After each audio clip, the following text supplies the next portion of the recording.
I thought I could drink my pain away, drowning in a sea of despair, but it nearly cost me my life. My name is John Davis, and I'm 45 years old. For years, I believed that pouring alcohol into every empty space in my life was the only way to survive. What I want to share now is not easy for me to talk about, but I feel like I have to. It's something that changed every fiber of my being, something so haunting and transformative that I still struggle to put it all into words. Looking back, I can see how the habit crept in so innocently. In my 20s, it was just social gatherings, casual drinks with friends. I never thought much of it. Everyone around me drank. It felt normal, even fun at times. But somewhere along the line, it shifted from a leisurely pastime to something darker. I began to notice that it wasn't just at parties or on weekends. I'd find myself reaching for a bottle when I felt stressed, when work got tough, or when I had a fight with someone close to me. I would say to myself, I deserve a little relaxation, and a single drink would turn into 2, then 3, until the hours blurred into oblivion. As the years went on, I found I was no longer drinking to celebrate. I was drinking to forget, to numb myself from painful memories and disappointments I never learned how to handle. My adult life felt like living in a dense fog, each glass of liquor acting like a foghorn booming in my ear, pulling me deeper into that haze of oblivions. Yet for all the numbing, I couldn't escape the looming shame that followed me around like a shadow. With every morning hangover, I felt a thicker layer of guilt settle into my bones. I'd try to ignore it. I'd think, this is just a phase. Everyone goes through tough times. But the truth was, it stopped being a phase long ago. By the time I was in my early 40s, I was a full-blown alcoholic, though I couldn't admit it to myself. There was a point when I realized how far I'd fallen. I remember one night, sitting alone in my living room, with half a dozen empty beer bottles at my feet, thinking, how did I even get here? My furniture was battered, my bills were unpaid, and I was clinging to this bottle like it was a life raft. I'd lost close friends, either by pushing them away or through their own frustrations with my drinking.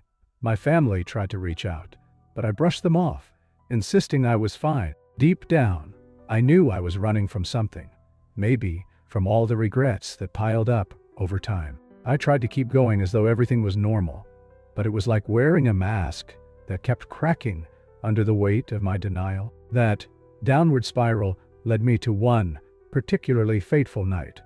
I was at my usual corner bar, the kind of place where the bartender knows your name and doesn't even ask for your order.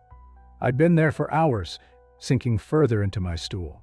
People came and went, but I stayed, isolating myself in a world that smelled of stale beer and lost hope. I remember glimpses, a drunken conversation here, an argument with a stranger there, but it's all a blur, like a dream you can't piece together the next morning. Eventually, I stumbled out, flagged down a taxi, and managed to get back to my small apartment. I can't remember if I locked the door or if I turned off the lights. All I recall is collapsing onto my couch with a half-empty bottle, the room spinning as I closed my eyes. I must have lost consciousness almost immediately. For a long while, there was nothing, just blank, suffocating darkness. Then, slowly, I felt this tug, like someone was pulling me away from my own body. It's difficult to describe the sensation. It was both terrifying and oddly peaceful. I wasn't fully aware of it until later, but my body had begun to shut down. The years of abuse had done more damage than I ever wanted to acknowledge. My heart, my liver, my entire system was on the verge of giving out. In those minutes, or maybe it was hours, I teetered on the edge of life and death, drifting in a black void where I couldn't tell if I was dreaming or truly gone. Suddenly, I could see myself from above. My physical form lay limp on the couch, head tilted back, one arm hanging over the edge, the bottle resting precariously on my chest. My face was a pallid shade of gray I'd never seen on a living person. It was surreal, watching from the ceiling or somewhere near it, as though my consciousness had detached. There was no pain, only confusion and a strange, weightless calm. I was vaguely aware of a pounding on the door. Maybe neighbors had heard something or sensed something was off. Before I knew it, paramedics burst in, and I hovered there, watching them scramble to save me. I could hear snippets of their urgent voices. "He is not breathing. Check his pulse. Get the defibrillator." Their words echoed in my ears, but they sounded muffled, as if I were underwater. And yet, I felt oddly detached, as though I were a spectator at a play, curious but unafraid. It was the strangest thing. I had spent years drowning myself in liquor out of fear and despair, yet in that moment, I had never felt calmer. There was a sense of surrender, like I was letting go of all weight I'd carried. I thought, so this is what dying feels like. In that darkness, time ceased to exist. One moment, I was observing the paramedics work on my body. The next moment, it was as if someone had pulled a curtain open, revealing a different reality. I felt myself propelled through a tunnel or a corridor. There's no perfect way to describe it. It was dark, but there was light at the edges, like faint beams shining through cracks in an old wall. My fear returned in a sudden wave. I remember thinking, I'm dying, this is it, and it sent a jolt of panic through me. But I couldn't stop what was happening, any more than I could stop time itself. When I emerged from that darkness, I found myself in a place that felt strangely familiar, yet completely alien. There was a soft glow around me, and I sensed I was no longer alone. I looked down, or rather, I looked at what I perceived to be me, but it wasn't my body as I knew it. It was more like an essence, a form without clear boundaries. That was when I noticed other presences, beings of light, silhouettes, radiating warmth. They had no distinct faces that I could see, but I felt them, as if their thoughts and feelings wrapped around me. It was comforting, but also unsettling. It felt as though every part of me was exposed, like they could see not just my form, but my secrets, my pain, and every regret I'd ever buried. The next moments were overwhelming. I saw flashes of my life, not in the linear sense of a movie reel, but more like shards of a broken mirror, reflecting different moments all at once. Birthday parties, where I'd had one too many drinks, humiliating scenes I'd tried to forget, arguments with my loved ones, and times I'd let my family down. Each memory emerged in vivid detail. Strangely, I didn't feel judged by these beings. Instead, there was this sense that I was being shown the truth, forced to confront the harm I'd done to myself and to others by giving in to addiction. One of these beings, its light was more intense, seemed to step forward, though stepping isn't quite right when you're in a place with no physical floor or ceiling. It communicated with me, not through words, but through something like telepathy or an emotional resonance. I perceived a clear message. You have allowed this darkness to consume you. It wasn't forced upon you. Every drink you took chipped away at your spirit. As it shared this, I felt waves of sorrow and regret, but also a powerful understanding that I had played an active role in my own undoing. I wanted to protest, to say that I was overwhelmed by life and didn't know any better, but deep down, I knew I always had a choice. Then, I saw the consequences of my addiction in a different light. It was as though these beings showed me the energetic residue of alcohol on my soul. Each bottle, every shot I'd swallowed, had left a dark mark that slowly grew until it overshadowed the better parts of me. The illusions of temporary relief crumbled before my eyes, revealing the real cost: broken relationships, lost opportunities, and the stagnant ache in my chest that I tried so hard to numb. Worst of all was the realization that I was living half a life, walking through my days in a fog of self-loathing and missed chances. It didn't end there. The next set of images was harder to watch. I saw my mother crying after I missed yet another family gathering because I was too drunk to drive. I saw friends drifting away, tired of my unpredictability. I saw a version of myself that might have existed if I had chosen a healthier path. Someone who could have built meaningful connections, pursued old passions, and found fulfillment without burying everything in a bottle. The weight of those possibilities crushed me. I wanted to look away, but I couldn't. The beings seemed to be saying, "Look at this. This is what you surrendered." Then came the darkest vision, a glimpse into what might lie ahead if I chose to continue on that path. It felt like peering into a future timeline, one riddled with hospital visits, organ failure, and a lonely death in a room I never left because I couldn't function without a bottle nearby. As horrifying as it was, there was a strange mercy in being shown this. It was a warning, a powerful jolt that tore through me, ripping apart the veil of denial I'd lived behind for so long. In the midst of that horror, I felt a warmth that spread through this otherworldly space. One of the beings, perhaps the same presence that spoke to me before, projected a sense of compassion so strong that it made me tremble. It was as if a gentle embrace wrapped around my entire being, whispering, "You are not beyond redemption. You have a choice, even now." Those words, or that feeling, cracked open something inside of me. I realized that my life didn't have to end there on that couch, with paramedics hovering around my cold, lifeless body. I still had a chance, if only I was willing to change. A final message echoed around me. "You've been given this moment to learn, to awaken. Will you listen?" That simple question thundered in my consciousness, resonating more deeply than anything I'd ever heard in my waking life. It was a challenge, a lifeline, and a gift all rolled into one. I felt my own determination rise in response, mixed with fear and hope. I thought, yes, I want to live. That was when everything shifted again. The brilliant light faded, and I was plunged into darkness, not the suffocating darkness from before, but something quieter, like a deep sleep. When I opened my eyes, I was lying in a hospital bed. Tubes were in my arms, and machines beeped around me. My throat felt raw, and my head pounded, but there was a clarity in my chest that I'd never experienced before. A nurse came in, astonished to see me awake. She told me I'd been unconscious for a while, that my heart had stopped at one point, but they managed to revive me. The doctors weren't entirely sure how I survived, given the damage to my body and the level of intoxication I had when the paramedics found me. Though I was groggy and disoriented, I felt this profound sense of relief. I was alive.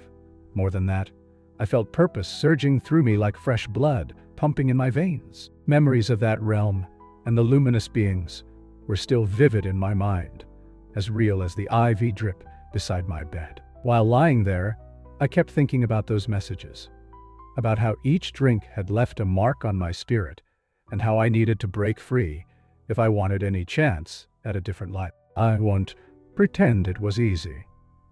After the initial rush of gratitude for simply being alive, I had to confront the same demons that drove me to the bottom of the bottle in the first place. Shame, guilt, and fear didn't magically disappear, but the near-death experience gave me something stronger, the belief that I could change. For the first time, I didn't feel trapped in my addiction.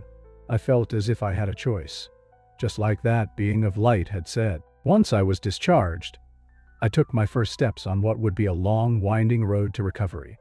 I reached out to support groups for people struggling with alcohol dependence. In the past, I would have dismissed such groups, insisting I didn't need them, that I could handle everything alone. But this time, I was done with pride. I walked into that meeting hall trembling, terrified at the idea of facing strangers and admitting my problem. Yet, the moment I introduced myself, I felt a sense of catharsis. I wasn't alone in this. Therapy came next. I found a counselor who specialized in addiction, someone who understood not just the chemical dependency, but the emotional wounds that often fueled aid. Session after session, I peeled back layers of buried trauma, unresolved anger, and heartbreak. It was painful work. Some days, I wanted to numb myself again, to hide from the rawness of my feelings. But each time the urge rose, I remembered that realm and how close I came to losing everything. I remembered the overwhelming compassion I felt when I was asked, "Will you listen?" That memory became my anchor, my reminder that I was worth saving, that my life still had purpose. Family was another hurdle. My relationships had deteriorated so badly that I wasn't sure anyone would ever trust me again. Apologies only go so far when you've broken promises over and over. But I tried to make amends, one honest conversation at a time. I remember sitting across from my mother, tears streaming down her face, telling her how sorry I was for all the times I hadn't been there, for the birthdays and holidays I'd ruined because I couldn't put down the bottle. She looked at me, searching my eyes for sincerity, and I told her everything about the hospital, the paramedics, the near-death realm, and the beings of light who offered me a second chance. I expected her to be skeptical, but instead, She reached for my hand and held it tight. Through her tears, she said, "I'm so glad you're still here." In that moment, I realized how fortunate I was to have family who still cared, who still hoped I would finally turn things around. Of course, not everyone was as forgiving. Some friends had been hurt too many times. They needed more than words. They needed to see real change. And I understood that. I took it as motivation to stay on the path, to keep rebuilding my life day by day. Slowly, I learned new coping mechanisms. Exercise, meditation, journaling. That didn't involve drowning my sorrows. I began to understand how addiction isn't just about the substance, but about the underlying pain we try to escape. My counselor often said, "Recovery isn't about never feeling pain again. It's about learning to face it and move through it without running." Those words hit home for me. As I progressed, I kept recalling pieces of the near-death experience, moments that guided me whenever I felt tempted to slide back into old patterns. One memory, in particular, haunted me. The stark vision of what my future would have looked like if I continued drinking.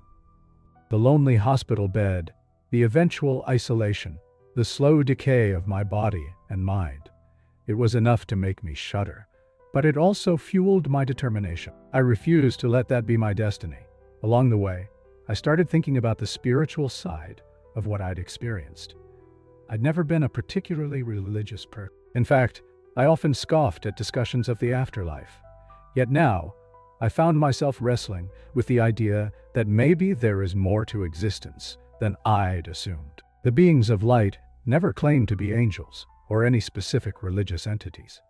They simply felt like compassionate guides or watchers. Their focus wasn't on condemning me, but on helping me understand that every choice I made carried weight, spiritually and emotionally. Whether or not they were divine in the traditional sense, the wisdom they imparted changed me. It taught me that we live in a world where our actions ripple outward, affecting ourselves and others far more than we like to believe. As I continued my recovery, I began sharing parts of my story with others in my support group. At first, I worried they'd think I was delusional, but to my surprise, many of them could relate. Some had faced their own brushes with death, heart attacks, car accidents, or overdoses. A few confided that they too had experienced unexplainable visions or sensations when they were close to dying. We bonded over these deeply personal encounters, forging connections that went beyond mere sympathy. We offered each other empathy and a sense of understanding that only comes from having walked through hell and back. The more I opened up, the more I realized that sharing my story wasn't just cathartic. It was helpful to others who were still struggling in silence. There's a stigma around addiction, a shame that forces people to hide their struggles. If talking about my near-death experience and the spiritual consequences of my actions could encourage just one person to seek help sooner, it was worth any discomfort or embarrassment I felt. Over time, I began speaking at local community centers, telling people not just about the paramedics and the hospital stay, but about the vivid spiritual lessons I'd learned in that other realm. It wasn't about preaching or claiming universal truths. It was about saying, "This happened to me, and it shook me to the core. It could happen to you too." I won't lie. There were times when I questioned everything. I'd ask myself if I truly saw those beings, or if my mind conjured them in a final, desperate moment. But each time I retraced the events of that night, the memories felt too real to dismiss as hallucinations. And more importantly, the experience sparked genuine change in me, something I'd never been able to achieve, despite years of half-hearted attempts at sobriety. Whether it was a divine intervention or a psychological manifestation of my deepest regrets, the result was the same. I found the strength to break free. Yet I also know that change is an ongoing process. Even now, I battle cravings. I have moments of weakness, especially when stress piles up or old memories resurface. But I hold on to the knowledge that I'm not alone. I lean on my support network, my family, and the lessons I learned on that strange, luminous threshold between life and death. When the urge strikes, I remind myself that every sip would drag me back into that darkness. I think about how close I came to never opening my eyes again, about how easily the paramedics could have arrived a minute too late. That's usually enough to snap me back to my senses. As I reflect on all of this, a question emerges that I feel compelled to share. Have you ever felt trapped in a cycle you couldn't break? Maybe it's not alcohol or substance abuse. Maybe it's some other destructive pattern. Whatever it is, I learned that ignoring it or burying it only leads to deeper pain. My story is proof that change is possible, but it often requires confronting truths we've avoided for years. It's terrifying, but on the other side of that terror, there's hope. Hope I never believed could exist when I was draining glass after glass, wishing my problems away. Those moments in the hospital, waking up with tubes in my arms, tasting the dryness in my mouth, feeling the sting of my body slowly coming back to life, still linger in my mind. I remember being flooded with gratitude, astonished that I had another shot at living. Lying there, I vowed to do everything I could not to waste it. Each day, I renew that vow. Recovery is not a straight line. There are relapses, setbacks, nights when I toss and turn, haunted by old regrets. But now I face them with open eyes and an open heart. I might falter, but I refuse to surrender to the darkness that nearly swallowed me whole. If there's one universal truth I feel comfortable sharing, it's that we are not as alone as we think. In that near-death space, I felt connections to others, to these beings, to a broader tapestry of existence I can't fully comprehend. It reminded me that our choices impact more than just our personal little bubbles. Every time I chose to numb my pain, I was also numbing my ability to give and receive love. Every time I shut people out, I was disconnecting from the support that could have saved me sooner. And every time I refused to acknowledge my problem, I was stepping one foot closer to the grave. But there's another side to that realization. Redemption is possible. Healing is within reach. When I was at my lowest, I thought there was no way out. Alcohol felt like the only friend I had left, but it was lying to me all along, stealing my joy in exchange for hollow promises of escape. What I needed was genuine connection, honest confrontation of my past, and the willingness to learn a new way of living. That's the path I walk now, and it's not easy, but it's real. Day by day, I'm reclaiming the self-worth I thought was forever lost. It might sound strange, but I'm almost grateful for the moment my heart stopped. The terror I felt was overshadowed by the clarity that came after. Standing at the threshold between life and death forced me to see how precious life really is, how I'd been squandering every precious second.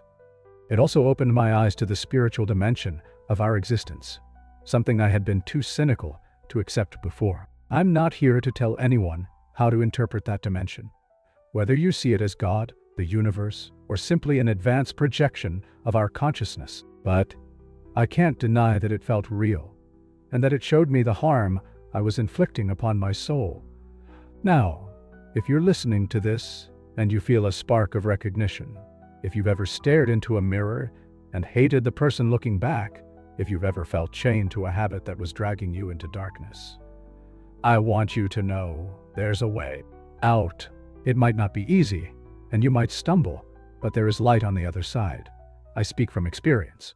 It took a brush with death to make me see it. I hope you don't have to go that far. Today, my life is far from perfect, but it's honest. I've regained the trust of some of the people I care about most. My mother and I have Sunday dinners again, and we talk openly about where I've been and where I want to go. I have friends in my recovery community who check in on me, and I check in on them.